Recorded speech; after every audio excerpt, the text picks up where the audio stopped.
नमस्कार, आप देख रहे हैं टॉप एजेंडा। मैं हूं आपके साथ कीर्ति बिंदल और बुलेटिन का आगाज महत्वपूर्ण खबर के साथ दिल्ली से कर रहे हैं। Economy times global business summit है आज और प्रधानमंत्री नरेंद्र मोदी समिट को संबोधित करेंगे।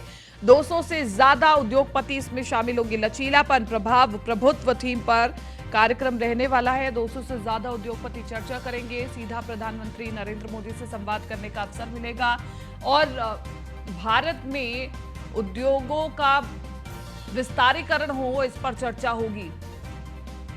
औद्योगिक दृष्टि से भारत मजबूत हो, इस पर चर्चा होगी। 200 से ज्यादा उद्योगपति इस कार्यक्रम में शामिल होंगे और प्रधानमंत्री नरेंद्र मोदी समिट को संबोधित करेंगे।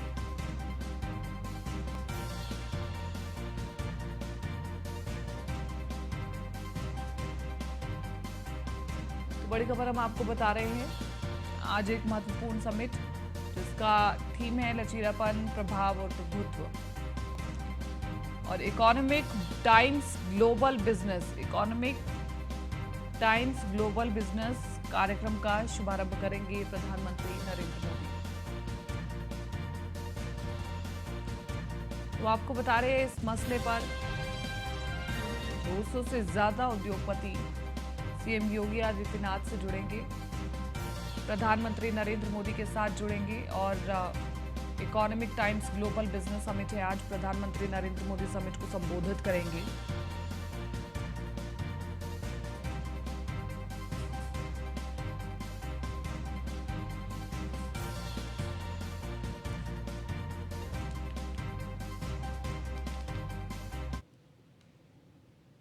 और अगली खबर लखनऊ से, जहां पर सीएम योगी के कई महत्वपूर्ण कार्यक्रम हैं। आज सीएम योगी कई कार्यक्रमों में शिरकत करेंगे। इंदिरा गांधी प्रतिष्ठान लखनऊ में कार्यक्रम होगा। चीनी उद्योग के 120 वर्ष पूरे करने के उपलक्ष्य में भी कार्यक्रम होगा।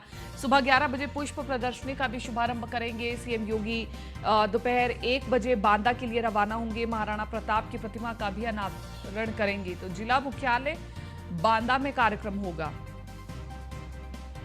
कई महत्वपूर्ण कार्यक्रम रहेंगे आज और सीएम योगी आदित्यनाथ बांदा भी जाएंगे। आज बांदा में महाराणा प्रताप की प्रतिमा का अनावरण करेंगे। सुबह 11 बजे पुष्प प्रदर्शनी का शुभारंभ करेंगे और सीएम योगी दोपहर 1 बजे बांदा के लिए रवाना हो जाएंगे। तो सीएम योगी आदित्यनाथ हर दिन कई कार्यक्रमों के साथ एक्टिव मोड में नजर आते हैं। बिल्कुल ठीक आज वैसा ही अश्विनी हमारे साथ बने हुए ज्यादा जानकारी के साथ संवाददाता फोन लाइन पर। अश्विनी, आज मुख्यमंत्री योगी आदित्यनाथ के कई महत्वपूर्ण कार्यक्रम में एक बार विस्तार से बताएं। अगर मुख्यमंत्री योगी आदित्यनाथ की आज कई महत्वपूर्ण कार्यक्रम में लखनऊ में कार्यक्रम है और बांदा का दौरा भी शामिल है। अगर बात करें सुबह मुख्यमंत्री योगी आदित्यनाथ 10 बजे चीनी उद्योग के 120 वर्ष का जो कार्यकाल पूरा हो रहा है उसके उपलक्ष्य में इंदिरा गांधी प्रतिष्ठान में कार्यक्रम होना, जिसमें शिरकत करेंगे बतौर मुख्य अतिथि। और कहीं ना कहीं चीनी उद्योग से जुड़ी जो इकाइयां हैं उनको लेकर कोई घोषणा भी मुख्यमंत्री कर सकते हैं इस दौरान। उसके बाद 11 बजे कार्यक्रम में जो प्राकृतिक शाक, भाजी, फल एवं उद्योग प्रदर्शनी का शुभारंभ होना राजभवन, उसमें मुख्यमंत्री योगी आदित्यनाथ मौजूद रहेंगे। साथ ही साथ दौरान जो राज्यपाल हैं आनंदीबेन पटेल वो भी मौजूद रहेंगे। अगर बात करें इसके बाद मुख्यमंत्री का 12 बजे के आसपास बांदा रवाना होंगे और बांदा का दौरा वहां पर महाराणा प्रताप की जो प्रतिमा है उसका अनावरण कार्यक्रम में मुख्यमंत्री योगी आदित्यनाथ शिरकत करेंगे। उसके बाद दूसरा जो कार्यक्रम बना में मुख्यमंत्री का वो है महाराजा खेत सिंह खंगाल जुड़े हुए हैं प्रतिमा का अनावरण होना है जिला मुख्यालय पर। उस कार्यक्रम में भी मुख्यमंत्री जो है मौजूद होंगे। इसके अलावा तीसरा कार्यक्रम है जिसमें कालीन महोत्सव है। कालीन महोत्सव में भी मुख्यमंत्री योगी आदित्यनाथ मौजूद रहेंगे। साथ ही साथ शाम के समय में जो वहाँ के जनप्रतिनिधि हैं बाला के उनसे मुलाकात करनी और हम अपने 2024 का जो चुनाव होना है उसको लेकर के दिशा निर्देश देंगे। किस तरीके से नेताओं को वहाँ के लोकल लीडरशिप को किस तरीके से डेवलप करना है, किस तरीके से जो बूथ लेवल तक की भारतीय जनता पार्टी है वहां तक अपने मुद्दों तक पहुंचाने तमाम लोगों से चर्चा करेंगे। ठीक है अश्विनी, आप बने रहिए, आपसे आगे भी जानकारी लेंगे। जौनपुर से अगली खबर, बीजेपी के जिलाध्यक्ष पुष्पराज सिंह के छोटे भाई की गुंडागर्दी से क्षेत्र में दहशत है। अपने साथियों के साथ मिलकर के मारपीट की। राजेंद्र नाथ त्रिपाठी के परिवार के साथ मारपीट की गई है और मारपीट से पूरा परिवार डरा हुआ है। तो बीजेपी के जिलाध्यक्ष पुष्पराज के छोटे भाई की दबंगाई देखने को मिल रही है। अपने साथियों के साथ मिलकर के मारपीट एक परिवार के साथ की गई है। राजेंद्र नाथ त्रिपाठी के परिवार के साथ मारपीट की गई है और इस मारपीट के बाद, उस दबंगाई के बाद परिवार डरा हुआ है। तो बड़ी खबर जौनपुर से आपको बता रहे हैं, जहां पर बीजेपी के जिलाध्यक्ष पुष्पराज सिंह के छोटे भाई की गुंडागर्दी से क्षेत्र में दहशत है। अपने साथियों के साथ मिलकर मारपीट की जाती है। नायब राजेंद्र त्रिपाठी के परिवार के साथ मारपीट की गई है। मारपीट से पीड़ित परिवार डरा हुआ है और बीजेपी के जिलाध्यक्ष पुष्पराज सिंह के छोटे भाई की गुंडागर्दी से क्षेत्र में दहशत है। अपने साथियों के साथ मिलकर के मारपीट की है।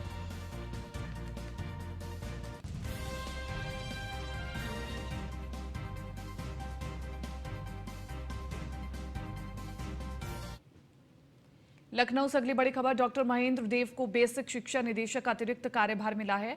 अपर शिक्षा निदेशक माध्यमिक है डॉक्टर महेंद्र देव। अपर शिक्षा निदेशक बेसिक शुभा सिंह के पास था निदेशक का अतिरिक्त कार्यभार। शुभा सिंह से हटाकर महेंद्र देव को बेसिक शिक्षा निदेशक का चार्ज दिया गया और डॉक्टर महेंद्र देव के पास बेसिक से लेकर माध्यमिक तक 3 बड़े चार्ज हैं। तो आपको बड़ी खबर बता रहे हैं, शुभा सिंह से हटाकर के महेंद्र देव को बेसिक शिक्षा निदेशक का कार्यभार दे दिया गया है और डॉक्टर महेंद्र देव के पास बेसिक से लेकर के बड़े माध्यमिक चार्ज थे। डॉक्टर महेंद्र देव को अतिरिक्त कार्यभार दिया गया है। अश्विनी द्विवेदी बने हुए ज्यादा जानकारी के साथ संवाददाता फोन लाइन पर। अश्विनी, डॉक्टर महेंद्र को बड़ी जिम्मेदारी दी गई है, बेसिक शिक्षा का अतिरिक्त कार्यभार दिया गया है। क्या वजह है कि महेंद्र देव को अतिरिक्त कार्यभार दिया गया है?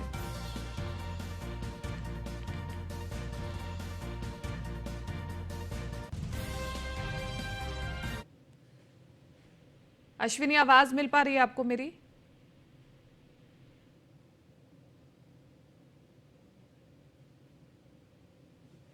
तो बड़ी खबर आपको बता रहे हैं, अपर शिक्षा निदेशक बेसिक शुभा सिंह के पास निदेशक का अतिरिक्त कार्यभार था और शुभा सिंह से हटाकर महेंद्र देव को बेसिक शिक्षा निदेशक का कार्यभार दे दिया गया है।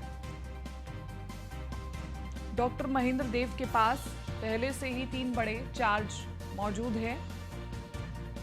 एक और उन्हें बेसिक शिक्षा का अतिरिक्त कार्यभार दिया गया है।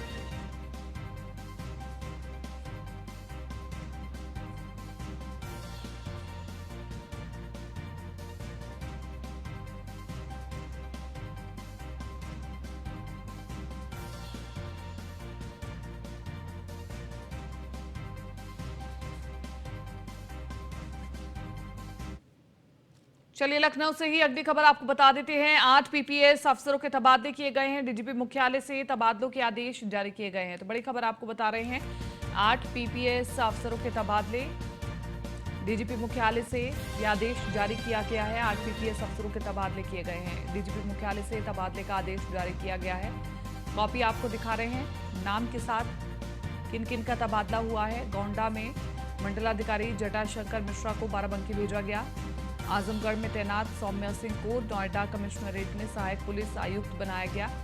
श्याम बहादुर सिंह को गाजीपुर से एससीओ बरेली सेक्टर भेजा गया है और ये बड़ा बदलाव है। इस बदलाव से क्या असर पड़ता है, देखने वाली बात होगी।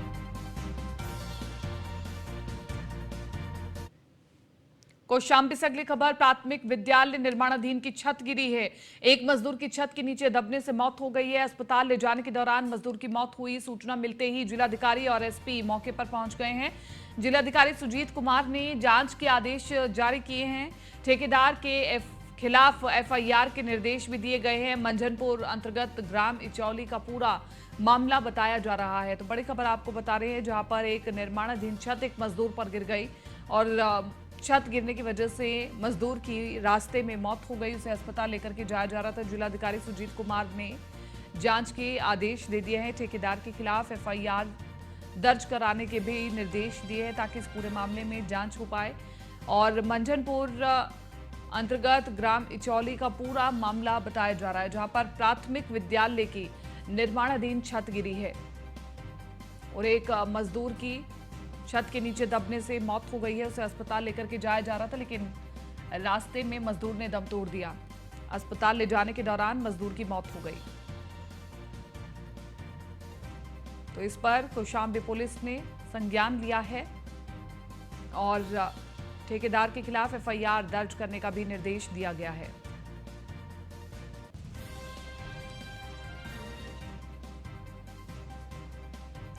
आशीष पांडे बने हुए ज्यादा जानकारी के साथ संवाददाता फोन लाइन पर। आशीष पांडे, ठेकेदार के खिलाफ एफआईआर तो दर्ज कर ली गई है, लेकिन इसके साथ साथ ये मामला आगे कहां तक जाएगा? क्योंकि देखिए कि ठेकेदार की लापरवाही की वजह से मजदूर की मौत हो गई है। जी बिल्कुल, मैं बिल्कुल बताना चाहूंगी। थाना मंजनपुर अंतर्गत इचौली ग्राम का मामला था, जहां प्राथमिक विद्यालय में एक नया निर्माण होता, नया कक्ष बन रहा था, जिसका लिंटर डला था और काम करते वक्त जब वो वहां पे चल रहा था काम, तो वो छत गिर गई, जिससे एक मजदूर की मौत हो गई। मौके पे जैसे ही ये सूचना जिलाधिकारी और एसपी को पड़ी, तत्काल प्रभाव से वहां पहुंचे और जैसे ही उन्होंने पूरी जांच वहां पे जो प्राथमिक उनको दिखा, उसके तुरंत उन्होंने ठेकेदार को ये आदेश दिया कि इसको नाम का एफआईआर और इसकी जांच करके जो जो भी इसमें दोषी पाए जाएं, सबके ऊपर बड़ी से बड़ी कार्रवाई की जाए। ठीक है, शुक्रिया तमाम इस जानकारी के लिए।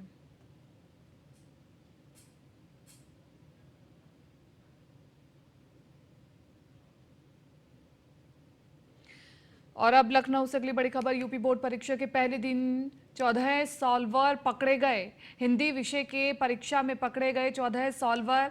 पूर्वांचल में 11, मथुरा, लखनऊ और बुलंदशहर में एक एक सॉल्वर पकड़े गए हैं। तो बड़ी खबर आपको बता रहे हैं, परीक्षा से पहले सॉल्वर पकड़े गए और इतनी कड़ी मुस्तैदी के बाद भी सॉल्वर अपना काम कर रहे हैं और विद्यार्थियों की मदद तो कर रहे हैं, लेकिन गलत तरीके से मदद कर रहे हैं। यूपी बोर्ड परीक्षा के पहले दिन सॉल्वर पकड़े गए। हिंदी विषय की परीक्षा में पकड़े गए तकरीबन 14 सॉल्वर। पूर्वांचल में 11, मथुरा, लखनऊ और बुलंदशहर में एक एक सॉल्वर पकड़े गए हैं।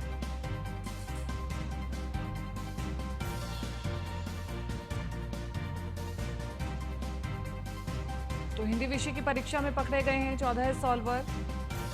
पूर्वांचल में 11, मथुरा और लखनऊ और बुलंदशहर में एक एक सॉल्वर पकड़े गए हैं और ये प्रशासन की मुस्तैदी की वजह से हुआ है, क्योंकि कह दिया गया था कि इस बार जो परीक्षाएं होंगी वो नकल विहीन होंगी और इसी के साथ साथ कंट्रोल रूम्स भी बनाए गए थे, जहां पर निगरानी रखी जा रही थी, जहां पर आंसर शीट्स भी और प्रश्न पत्र भी स्ट्रांग रूम में रखे गए थे। बावजूद इसके अगर सॉल्वर पकड़े जाते हैं तो कई सवाल खड़े होते हैं। गोंडा से अगली खबर। गन्ने से ओवरलोड ट्रक अनियंत्रित होकर के पलटा। सड़क किनारे मोटरसाइकिल सवार बाल बाल बचा। ट्रक के नीचे आने से 6 बाइक और मंदिर क्षतिग्रस्त हो गए हैं। ट्रक चालक की लापरवाही से बड़ा हादसा हुआ है। ट्रक पलटने से लाखों का नुकसान भी हुआ है।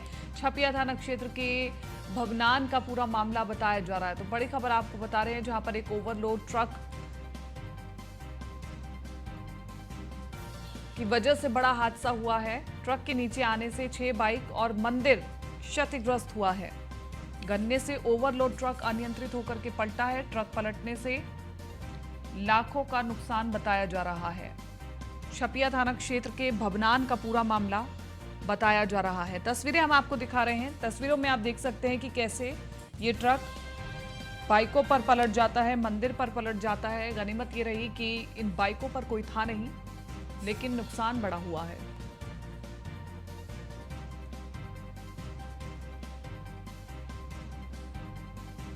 गोंडा से तस्वीरें आपको दिखा रहे हैं। आप देखिए कैसे ये ट्रक पलटेगा और फिर बाइकों पर गिर जाएगा।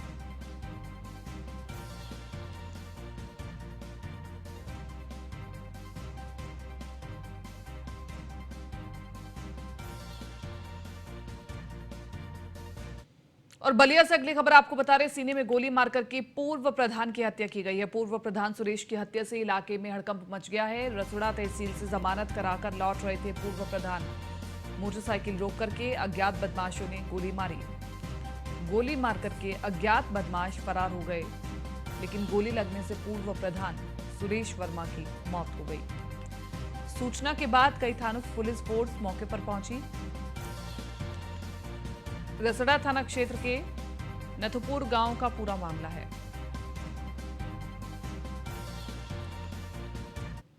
हुआ था कि जमानत करा करके इन्हीं के आ रहे थे हम। किनका जमानत? हाँ, और वो चला रहे थे गाड़ी। अच्छा अच्छा। और गाड़ी चला रहे थे हम लोग, ये बीच में बैठे थे, हम किनारे पर बैठे। अच्छा। और वहीं टर्निंग थी और वहीं पर गाड़ी बाइक लगा दी। अच्छा, कौन लगा लाइट गाड़ी? बिता दी। कौन लगा? पीछे से जो बाइक से आए। कौन थे? पहचानते हैं आप लोग? नहीं। कहाँ था वो? वो जो है कि जो रेलवे लाइन क्रॉस कर रही है सांवरा के तरफ, लोहटा में जी। जाने के लिए उसके कुछ दूर आगे एक मोड़ है। किस चीज़ से क्या हुआ? है बाइके से। अच्छा, उनको मृत्यु कैसे हो गई? वहाँ गोली मार दी। कौन गोली मार दिया? अब हम कहे किसको देखे कि कौन मार दिया। आगरा के ग्रामीण क्षेत्रों में महंगे इलाज की वजह से कई कमजोर वर्ग के लोग इलाज से वंचित रह जाते हैं, जिसको ध्यान में रखते हुए जरूरतमंद लोगों के लिए निःशुल्क चिकित्सा शिविर के माध्यम से डॉक्टर नरेश शर्मा बेहतर उपचार की सुविधा दे रहे हैं। और इसी क्रम में देश के जाने माने neuro physicians doctor Naresh Sharma ने फतेहाबाद की गोपाल वाटिका में निःशुल्क चिकित्सा शिविर लगाकर मरीजों को चिकित्सीय परामर्श और उपचार के साथ निःशुल्क दवाएं भी प्रदान की। इस मौके पर डॉक्टर नरेश शर्मा ने लोगों को जागरूक करते हुए कहा कि बदलते हुए मौसम में बच्चों और बुजुर्गों को विशेष सावधानी बरतने की जरूरत है। जन सेवा के लिए काम करने वाली सामाजिक संस्था पंडित विपरीत राम समाज सेवा और कल्याण समिति की ओर से आगामी दिनों में शमशाबाद, जैतपुर कला, फतेहपुर सीकरी आदि क्षेत्रों में भी निःशुल्क चिकित्सा शिविर लगा करके मरीजों को राहत प्रदान की जाएगी।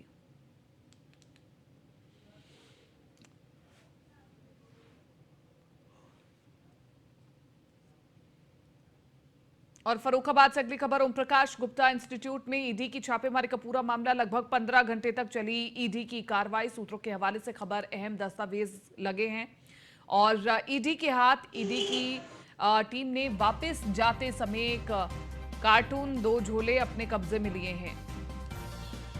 देर रात तक ईडी ने खंगाले मॉडल, अल्ट्रासाउंड में अहम दस्तावेज मिले हैं। ओपीआईएमटी और मॉडल अल्ट्रासाउंड के मालिक ने ईडी के जाने के बाद भी कोई जवाब नहीं दिया। फर्रुखाबाद कोतवाली क्षेत्र के स्टेट बैंक गली का पूरा मामला है। तो बड़ी खबर फर्रुखाबाद से आपको बता रहे हैं, कल ईडी की छापेमारी हुई कई ठिकानों पर फर्रुखाबाद में। ओपीआईएमटी और मॉडल अल्ट्रासाउंड के मालिक ने ईडी के जाने के बाद भी कोई रिकॉर्ड नहीं दिया। तो फर्रुखाबाद कोतवाली क्षेत्र के स्टेट बैंक गली का पूरा मामला, ओम प्रकाश गुप्ता इंस्टीट्यूट पर बड़ी कार्रवाई हुई है। लगभग 15 घंटे तक ईडी की कार्रवाई चली है। सूत्रों के हवाले से खबर से अहम दस्तावेज लगे हैं।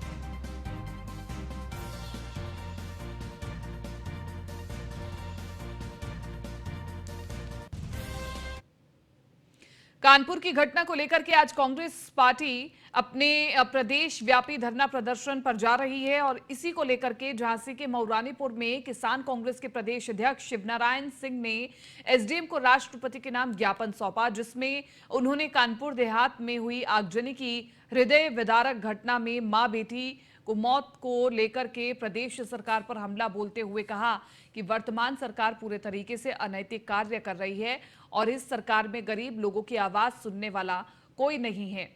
इसी के साथ साथ ये सरकार पूंजीपतियों और देश को बेचने का भी काम कर रही है। गरीब लोगों की जमीन पर बुलडोजर चलाए जा रहे हैं और जो सरकारी जमीनों पर वर्षों से कब्जा जमाए बैठे हैं उन भूमाफियाओं को संरक्षण दिया जा रहा है। उन्होंने कहा कि जनता इस सरकार से पूरी तरह से त्रस्त हो चुकी है और 2024 में इन्हें सबक सिखाएगी। और वहीं पूरे मामले को लेकर के किसान कांग्रेस प्रदेश अध्यक्ष ने दोषियों के खिलाफ कड़ी से कड़ी कार्रवाई और पीड़ित परिवार के 2 करोड़ के मुआवजे की मांग की है। कानपुर देहात में गांव मड़ोरी में ये हृदय विदारक घटना हुई है कि कब्जा हटाने के लिए पूरा प्रशासनिक अमला पहुंचा, बुलडोजर पहुंचा और गरीब का आशियाना तोड़ा जा रहा था। उसी समय वहां आग लगी और 2 लोगों की जान चली गई और पूरा अधिकारी, पूरा शासन का अमला वहां खड़ा देखता रहा मूक दर्शक बनकर। किसी ने उन लोगों की जान नहीं बचाई। तो मैं ये कहना चाहता हूं कि भाजपा सरकार में अधिकारी बेलगाम हो गए हैं, गरीबों का आशियाना तोड़ा जा रहा है, गरीबों की कोई सुनाई नहीं हो रही। हमीरपुर में खेत में अनजान डिवाइस मिलने से ग्रामीणों में हड़कंप मच गया। डिवाइस में रेड लाइट जलती हुई दिखी गई। डिवाइस में कोरियन भाषा में कुछ लिखा हुआ बताया जा रहा है और ग्रामीणों ने डिवाइस को देख करके एक वीडियो भी बनाया जो कि वायरल हो रहा है। पुलिस मौके पर पहुंची, डिवाइस को जांच करने के लिए भेज दिया गया है।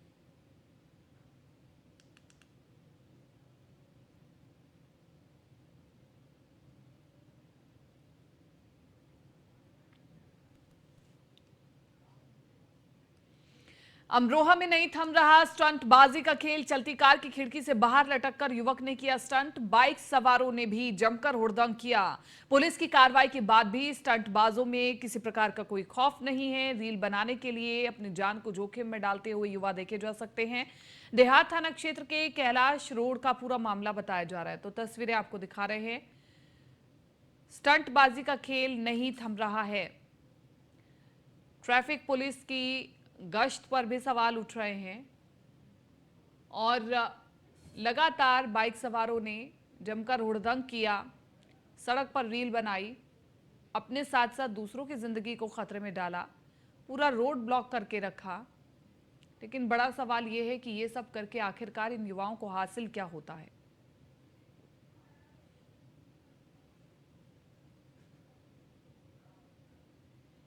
और खबर झांसी से आपको बता रहे, जिलाधिकारी रविंद्र कुमार ने माध्यमिक शिक्षा परिषद उत्तर प्रदेश प्रयागराज द्वारा आयोजित बोर्ड परीक्षा का निरीक्षण किया। हाई स्कूल और इंटरमीडिएट बोर्ड के लिए बनाए गए परीक्षा केंद्र, राजकीय इंटर कॉलेज झांसी का औचक भ्रमण किया गया। भ्रमण के दौरान उन्होंने परीक्षा केंद्र पर पेयजल, विद्युत, वॉइस रिकॉर्डेड सीसीटीवी कैमरा और समस्त व्यवस्थाओं को देखा गया।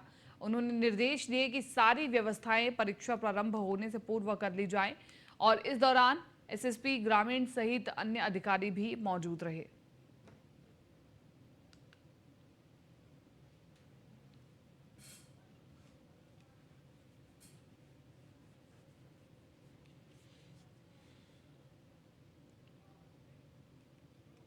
बुलंदशहर से अगली खबर, तीर्थ नगरी रामघाट में कावड़ मेला के चलते नरोरा से अलीगढ़ जाने वाला मार्ग डाइवर्ट किया गया है। रामघाट में लाखों की संख्या में शिव भक्त आते हैं, जिसकी वजह से अलीगढ़ जाने वाले मार्ग पर छोटे बड़े सभी वाहनों को जाने से रोका गया है। पंडित दीनदयाल उपाध्याय चौक से रूट अब तय किया गया है, तो तमाम पुलिस अधिकारी इस रोड पर खड़े हैं और जो लोग इस रोड पर आना चाहते हैं उनको बताया जा रहा है कि आपके लिए दूसरा रूट निर्धारित किया गया है, आपको उस रूट से जाना पड़ेगा।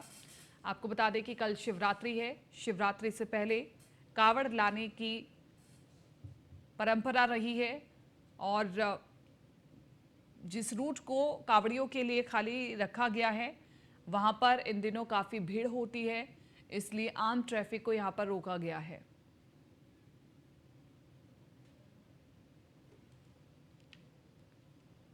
हाथरस से अगली खबर, बीच सड़क पर मामूली कहासुनी पर 2 लोगों में जमकर मारपीट हुई। जमकर लात घूसे चले। मारपीट को देख करके मौके पर स्थानीय लोग भी पहुंच गए।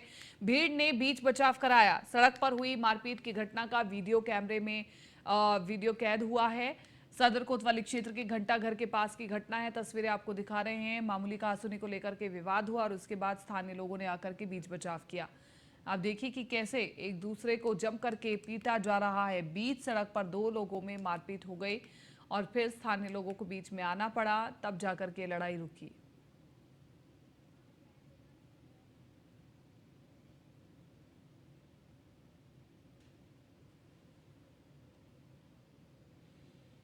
मुजफ्फरनगर कोतवाली पुलिस ने हनी ट्रैप में फंसा करके बंधक बनाकर मोटी रकम ठगने वाले गिरोह का भंडाफोड़ करते हुए पीड़ित व्यक्ति को सकुशल बरामद कर एक महिला सहित 2 लोगों को गिरफ्तार किया है। इस गिरोह के बंधन से मुक्त हुए पीड़ित व्यक्ति ने जानकारी देते हुए बताया कि अफसाना नाम की महिला नाम बदलकर पिंकी के नाम से पिछले काफी दिनों से उससे फोन पर बात कर रही थी। ये भी एक जिहाद है, हनी ट्रैप जिहाद। कुछ विधर्मी, कुछ जिहादी मानसिकता वाले एक गैंग बनाकर और ख़ासकर हिंदू समाज के व्यक्तियों को, हिंदू समाज के युवकों को टारगेट करते हैं। और ये कुछ महिलाएं हैं उसमें एक विशेष समुदाय से ताल्लुक़ रखने वाली, और वो हिंदू समाज की महिला का नाम रखकर, जैसे अभी इसमें घटना में आया कि पिंकी नाम उस महिला ने रखा था, और एक हिंदू समाज के युवक को उन्होंने हनी ट्रैप के जाल में फंसाकर उसे बंधक बनाया, उससे 5 लाख रुपए की रंगदारी मांगी गई। ये तो हम धन्यवाद करना चाहेंगे शहर कोतवाली की टीम का और कोतवाल का कि उन्होंने त्वरित कार्रवाई करते हुए और इस षड्यंत्र में जो भी लोग शामिल थे उन्हें गिरफ्तार किया। अभी भी कुछ गिरफ्तारियां होनी बाकी हैं। इसके जो मास्टरमाइंड है, एक भाजपा का अपने आप को नेता बताते हैं, वो मैं भाजपा के जिले के शीर्ष नेतृत्व से भी कहना चाहूँगा कि वो भी इसमें आगे आकर अपनी एक सफाई दें। कराना है कि दिनांक 15 फरवरी 2022 को थाना कोतवाली नगर पुलिस को सूचना मिली कि एक व्यक्ति जिनका नाम अरविंद कुमार है वह एक दिन से लापता हैं तथा इनके परिजनों द्वारा ये भी बताया गया कि इनके फ़ोन पर कोई अन्य व्यक्ति 5 लाख रुपए की डिमांड कर रहा है। मामले की गंभीरता को देखते हुए पुलिस द्वारा सुसंगत धाराओं में मुकदमा पंजीकृत किया गया तथा तुरंत कार्रवाई की गई। इनका फ़ोन के लोकेशन के आधार पर इनके 2 घंटे के भीतर ही इन्हें सकुशल रिकवर किया गया। तो साथ ही 2 व्यक्ति जिनका नाम शानू एवं एक महिला जिसका नाम पिंकी है, आसमा पिंकी, इसको गिरफ्तार किया गया है। उस तरह मौके से एक व्यक्ति जिसका नाम नवाब मलिक है वो फरार है। फिलहाल इस बुलेटिन में मेरे साथ इतना ही। आप बने रहिए न्यूज़ 1 इंडिया के साथ।